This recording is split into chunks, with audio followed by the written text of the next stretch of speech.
নমস্কার, আমি সঞ্জীব হালদার আর আপনারা দেখছেন খেলবাজ। বিশ্ব ক্রিকেটে ইতিহাস করেছে ভারতীয় মহিলা ক্রিকেট দল।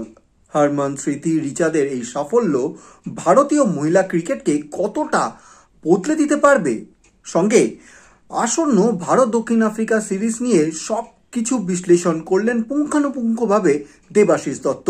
চলুন শুনে নেওয়া যাক দেবাশিস দা কি বলছেন।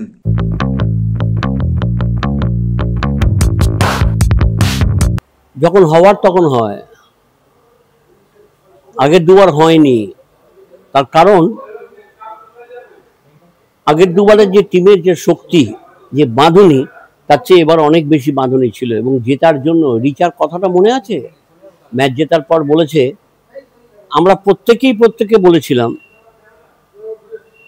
এমনভাবে খেলতে হবে যাতে এটা শেষ ম্যাচ, নিজেদের ছাপিয়ে যেতে হবে। এই ছাপিয়ে যাওয়ার মানসিকতাটা যখন চলে আসে তখন ভয় ডরহীন ক্রিকেট খেলতে হয়। আর 298-99 রান বোর্ডে ঝুলিয়ে দেওয়ার পর ম্যাচটা নিশ্চিত হয়ে গিয়েছিল এবং সঙ্গে ব্যাকআপ বাই নাইস বোলিং। তো সুতরাং এটা আকাশ থেকে পড়েনি, এটা ভবিতব্য ছিল, এটা হয়েছে এবং এটা একটা বিবর্তন। এবং এই বিবর্তনের সবে শুরু হলো। অদূর ভবিষ্যতে যদি দেখা যায় ভারতের মেয়েরা এরকমভাবে আরও অনেক টুর্নামেন্ট জিতছে, অবাক হওয়ার তো কিছু থাকবে না।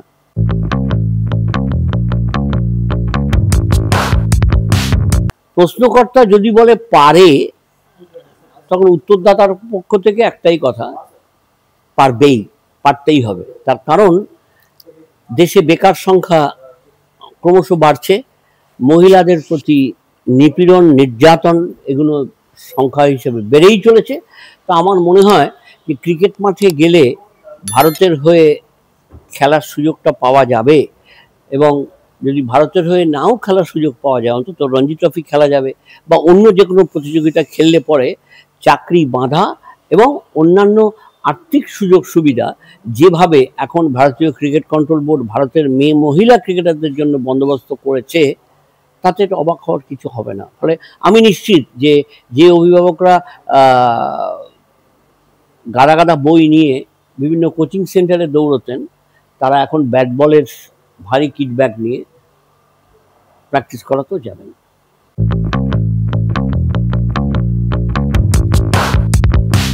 আমি তুলনা করবই না। তার কারণ হচ্ছে যে ঠাকুরদার সঙ্গে বাবার বা বাবার সঙ্গে ছেলের কি কোনো তুলনা হয়? তিনটি আলাদা প্রজন্ম।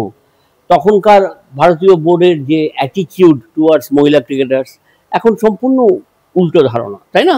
এখন এত টুর্নামেন্ট হয়ে গেছে, তখন কি মহিলাদের জন্য আইপিএল খেলার কথা ভেবেছিল? তখন কি যে সুযোগ সুবিধা এখন দিচ্ছে সেটা কি দেওয়া হতো না? ফলে আমরা একটা প্রশ্ন করার মধ্যে একটা প্রশ্ন করে ফেললাম যে এই তিনটে দলের মধ্যে পরিচয়, মানে একটা কম্পারেটিভ স্টাডি কি করে, কিছুই করা হবে না। 11 জন ক্রিকেটার একসঙ্গে খেলেছে ডিওয়াই পাটিল স্টেডিয়ামে, এটাই হচ্ছে সবচেয়ে বড় কথা।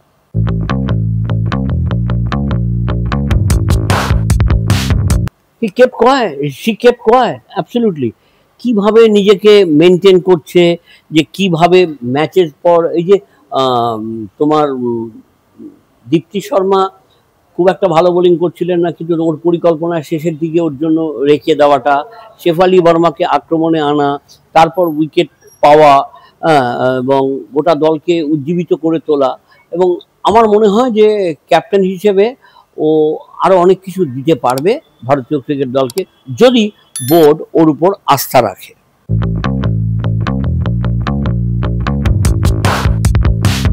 Positive, very positive. এটা অস্ট্রেলিয়ার ক্রিকেটাররা, অর্থাৎ এখনকার প্যাট কামিন্স যে টাকাটা পান, সেই টাকাটা লড়াও পায়, অর্থাৎ ওরা কোনো তফাৎ রাখেনি। তো এই তফাৎটা আমাদের মধ্যে এখনো পর্যন্ত আছে, কিন্তু আস্তে আস্তে যদি ওরা ভালো খেলে, গোটা ব্যাপারটা নির্ভর করে কে, it is also a business. তার কারণ হচ্ছে যদি স্পন্সর আসে, যদি মাঠে লোক আসে, যদি এটাকে বিপণনের মতো মানে প্রোডাক্ট তৈরি করে ফেলা যায়, তো naturally they will be paid heavily. এখনই ওদের যথেষ্ট টাকা পাওয়া যাচ্ছে বলে যারা খেদোক্তি করছেন তাদের উদ্দেশ্যে বলি, স্লো বাট স্টেডি, ডেফিনেটলি ওরাও কি বলবো, আমাদের যারা শুভমান গিল আছেন তাদের সমান টাকা আজ না হোক কাল, কাল না হোক পরশু দিতে বাধ্য হবে ভারতীয় বোর্ড।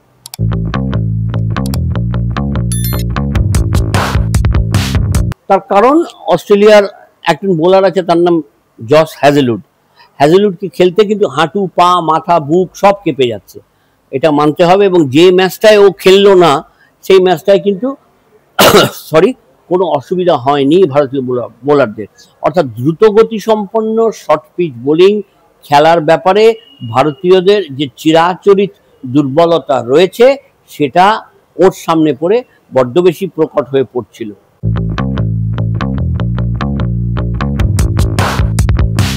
অবশ্যই দলটাই তো ঠিক মতো করতে পারছেন না ভারতের কোচ, এবং ভারতের কোচ মনে করছেন যে তিনি যা বলবেন সেটাই মেনে নিতে হবে। এই একইভাবে অনেক ক্রিকেটারকে ওরা ডিমোরালাইজ করে দিচ্ছে, যেমন উইকেট রক্ষক ব্যাটার সঞ্জু স্যামসন, ওকেও কিন্তু ঠিকঠাক ব্যবহার করা হচ্ছে না, ডিমোরালাইজ করে দেওয়া হচ্ছে। এগুলো চলতেই থাকবে। একই ঘটনা বলেছে ওরা কুলদীপ যাদবের সঙ্গে। এখন কুলদীপ যাদবকে ওরা খেলাতে বাধ্য হচ্ছে, তার কারণ হচ্ছে there is a pressure from BCCI, বলছি না, from the common people, common crowd.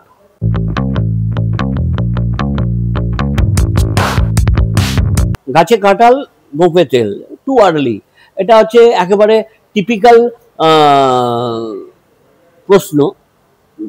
যারা একটা প্রশ্ন করতে হবে বলে একটা প্রশ্ন ছুড়ে দেয়, এটা কারোর পক্ষেই বলা সম্ভব নয়। 2027 বিশ্বকাপে রোহিত শর্মা খেলতে পারবেন কিনা, বিরাট কোহলি খেলতে পারবেন কিনা, সেই সময় তাদের শারীরিক অবস্থা কেমন থাকবে, চোট পাবে কিনা, তার আগে বেশ কয়েকটা টুর্নামেন্ট ওদের খেলতে হবে, সারা বছর ক্রিকেটের মধ্যে থাকতে হবে। ক্রিকেট খেলাটা শক্ত খেলা। একটু ওজন কমিয়েছেন, দু উইকেটের মধ্যে দৌড়তে পারছেন এবং তার খেলার ইচ্ছেটা প্রবল, কিন্তু ভারতীয় বোর্ড বা টিম ম্যানেজমেন্ট সেই ইচ্ছেটাকে কতটা মর্যাদা দেবেন সেটা আমিও বলতে পারবো না, আপনিও বলতে পারবেন না। তার ফলে কি দাঁড়াচ্ছে, যে যদি রোহিত শর্মাকে খেলাতে হয়, যদি রোহিত শর্মার ইচ্ছেকে গুরুত্ব দিতে হয়, তাহলে BCCI will have to organize a few tournaments, যেখানে হয়তো পুরো দল গেল না, কিন্তু রোহিতকে পাঠানো হলো, বিরাটকে পাঠানো হলো। হ্যাঁ, ধরুন কখনো জিম্বাবুয়ে, কখনো শ্রীলঙ্কা, কখনো বাংলাদেশ, তো আমরা যাব না তাই, নাহলে এইরকম ধরনের বিভিন্ন জায়গায় গিয়ে, ওয়েস্ট ইন্ডিজ গিয়ে খেলে খেলে, এবং ভুলে গেলে চলবে না দক্ষিণ আফ্রিকায় ওই 50 ওভারের বিশ্বকাপ বসবে, যেখানে বল কিন্তু যায়। অর্থাৎ এমন জায়গায় প্র্যাকটিস করাতে হবে, এমন জায়গায় ম্যাচ প্র্যাকটিসের বন্দোবস্ত করতে হবে যেখানে বল দ্রুত গতিতে ব্যাটারের দিকে ছুটে যায়।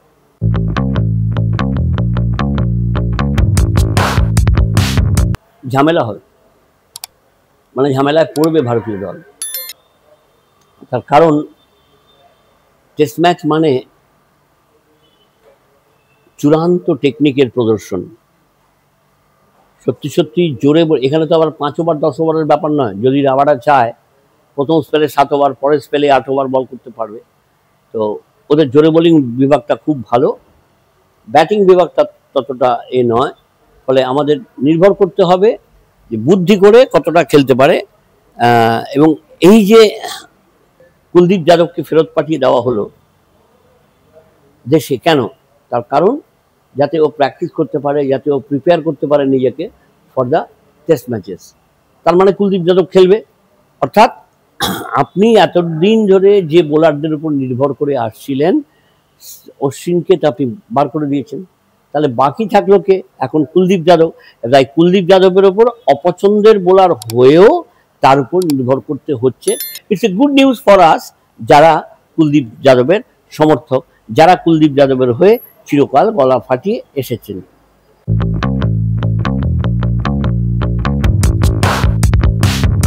কুলদীপ যাদব, রবীন্দ্র জাডেজা, তৃতীয় স্পিনার হিসেবে বরুণ চক্রবর্তীকে তো রাখা যাবে না, কারণ সে ফিল্ডিং করতে পারে না, তাহলে তার কোনো নেই। আমার মনে হয় ওয়াশিংটন সুন্দর, এই 3 জন স্পিনারের উপর।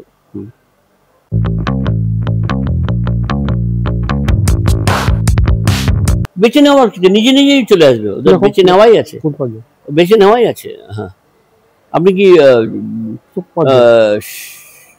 যশস্বী জয়সওয়ালকে বাদ দেবেন? শুভমান গিলকে বাদ দেবেন? তাহলে আর বাকি কে থাকবে? তো সবাই তো চলে এলো। হ্যাঁ, সূর্যকুমার যাদব থাকবেন না, তাই না? তাহলে বাকি কোথায় প্লেয়ার? বাকি সব প্লেয়ার রয়েছে, যে যেমন আছে ঠিক সবাই তাই খেলবে, কোনো অসুবিধা নেই। ঋষভ পন্তকে নেবে কিনা সেটা একটা বড় ব্যাপার, কিন্তু but he has already played a good innings Ranji ট্রফিতে। আমার মনে হয় যদি ওকে নেয় তাহলে তো একটা প্লেয়ার হয়ে গেল ওখানে।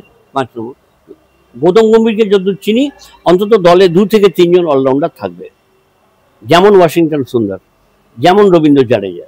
এই আজকে এটুকু, আবার আসবো নতুন এপিসোড নিয়ে। তবে সাবস্ক্রাইব আর লাইক বাটনটা ক্লিক করতে ভুলবেন না।